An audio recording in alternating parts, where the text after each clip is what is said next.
Sir good evening sir PT sir.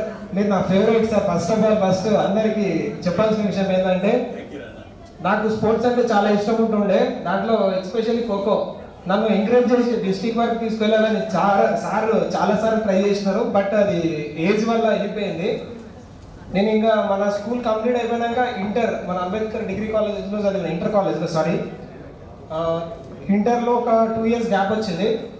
But fail అయినా అని చెప్పేసి వదిలేయలేదు. నేను దాన్ని అట్లానే ఇంటర్ కంప్లీట్ చేసుకున్నా, అంబేద్కర్ కాలేజ్లో డిగ్రీ కూడా కంప్లీట్ చేసుకున్నా. నేను పోలీస్ జాబ్కి ట్రై చేసిన, ఎస్ఐకి ట్రై చేసిన. బట్ అది ఫిల్మ్స్ ఎగ్జామ్స్లో ఫైనల్ ఎగ్జామ్స్లో పోవడం జరిగింది. కానిస్టేబుల్ కూడా ట్రై చేసిన, అది కూడా రాలేదు. బై బ్యాడ్ లక్ అనుకున్నా. నెక్స్ట్ ఇంకా పొలిటికల్గా వెళ్దామని చెప్పేసి వార్డ్ మెంబర్కి ట్రై చేసిన. అది కూడా ఒక 10 to 15 votes తోటే పోయింది. సో నెక్స్ట్ ఇంకేం చేసి నెక్స్ట్ 2014లో మ్యారేజ్ అయినాక ఇక సంబడే ఏం చేయాలి, జాబ్ చేయాలి. ఎందుకంటే ఫ్యామిలీ వచ్చిందంటే కంపల్సరీ జాబ్ చేసుకోవాలి. ఇక ఏం చేయాలి, ఇక నెక్స్ట్ ఏం చేద్దామని మున్సిపల్ దాంట్లో మన తమిళ మున్సిపల్ ఆఫీసర్ గవర్నమెంట్ సెక్టర్లో వర్క్ చేస్తున్నాను. ప్రజెంట్ అయితే ఇప్పుడు శానిటరీ ఇన్ఛార్జ్ ఉన్నాను నేను. నా కింద ఒక 35 to 40 members వర్కర్స్ ఉంటారు. సో వాళ్ళని నేను మెయింటైన్ చేస్తాను. మార్నింగ్ 5 ఉంటారు వాళ్ళు. ఏదున్నా కూడా నేను హెల్త్ శానిటైజేషన్ అండ్ హెల్త్ సెక్షన్లో చేస్తున్నాను.